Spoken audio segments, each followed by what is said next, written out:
আসসালামু আলাইকুম। আশা করি যে যেখান থেকে দেখছেন সবাই ভালো আছেন। আলহামদুলিল্লাহ আমরাও ভালো আছি। তো আজকে বাসায় মেহমান আসবে, সেই জন্য প্রথমেই যেটা করে নিলাম যে বেডশিটটা চেঞ্জ করে নিয়েছি। আর এদিকে তুষি ফেস প্যাক দিয়ে বসে আছে। তো যে যার মতো কাজে ব্যস্ত। আর আপা সকাল থেকেই ফ্রিজ থেকে যা যা নামানোর সব কিছু নামিয়ে এই পাশে রেডি করে রেখেছে। তো আজকে কিন্তু আমাদের প্রচুর কাজের চাপ সকাল থেকেই বোঝা যাচ্ছে। আর বাসায় মেহমান আসলে তার সঙ্গে রমজান সব মিলিয়ে একটু ব্যস্ততা বেশি হয়ে থাকে। তো বেশ অনেকটা করে আবার করতে হবে, সেই জন্যই সকাল থেকে শুরু করে দিয়েছি। তো এক এক করে এরই মাঝে কিন্তু বেশ অনেকটাই কাজ করা হয়ে গিয়েছে। এই তো আলুগুলো সিদ্ধ হয়ে গিয়েছে, আলুর চপ বানাবো, ডিম চপ বানাবো। তো এগুলো সিদ্ধ হওয়ার সাথে সাথে আমি আবার বুটটা চুলায় বসিয়ে দিয়েছি।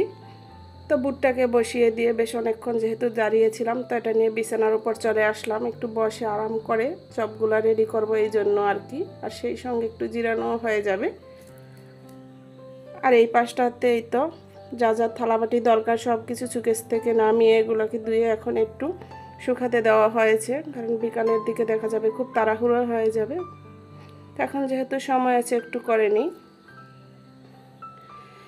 তো মোটামুটি সকালে বেশ অনেকটা কাজ করার পরে এদিকে দুপুরে নামাজ পড়ে রিহাব মরিয়ম ওরা দুইজন তো একটু কোরআন তেলাওয়াত করতেছিল, তো ওদের পাশে একটু বসেছিলাম।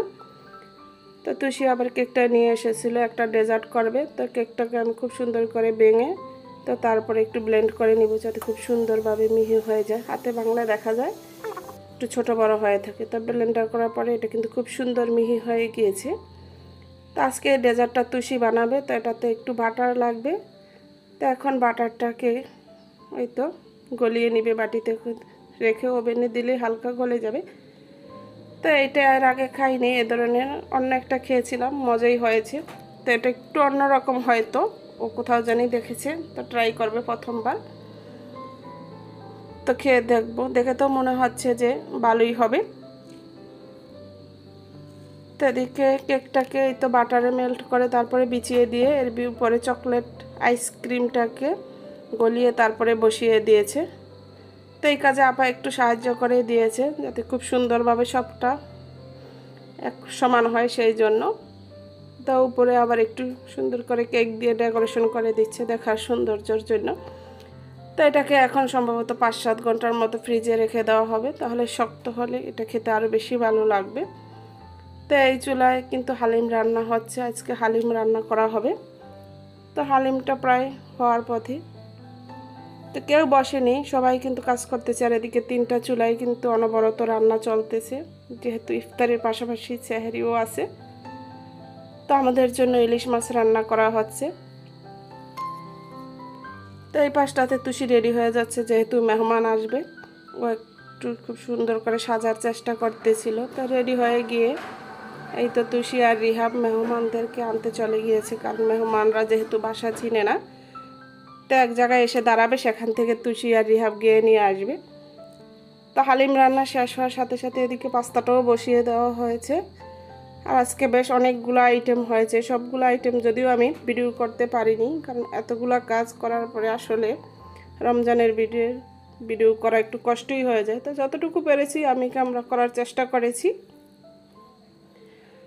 তো আজকে এই তো একটা ডিমের চপ, এটাই প্রথমবার ট্রাই করতেছি, খেতে অসম্ভব মজা হয়েছিল এই ডিম চপটা। তো একটার পর একটা কিন্তু আমি এদিকে বেজেই চলছি, যেহেতু অনেক আইটেম সেজন্য একটু আগেবারেই বসিয়ে দিলাম। তো মেহমানদের জন্য আলাদা সব কিছু দেওয়া হচ্ছে, এই তো ওরা 3জন মিলে দিয়ে আসতেছে। তো মেহমান যাওয়ার আগ মুহূর্তে এটা নামানো হয়েছে। তো সবাই খেয়ে ভালো বলেছে। তো আপনাদের কাছে এই রেসিপিটা কেমন লাগলো, তুষির বানানো প্রথমবারের মতো, কমেন্ট করে জানাবেন। আর ভালো লাগলে প্লিজ একটি লাইক দিয়ে দিবেন। তো মেহমান তো আসলো, খেলো, চলে গেল, আড্ডা মারলো সবাই মিলে। তো এদিকে যেটা হয়েছে দেখতেই পাচ্ছেন, রান্নাঘরটা এখন কি অবস্থা। এতগুলো কাজ দেখে তো আমার মাথায় ধরতেছে না কোন দিক থেকে শুরু করব। তো একদিক থেকে শুরু করেই শেষ হবেই। আর আজকের মতো ভিডিওটি আমি এখানেই শেষ করব। আসসালামু আলাইকুম।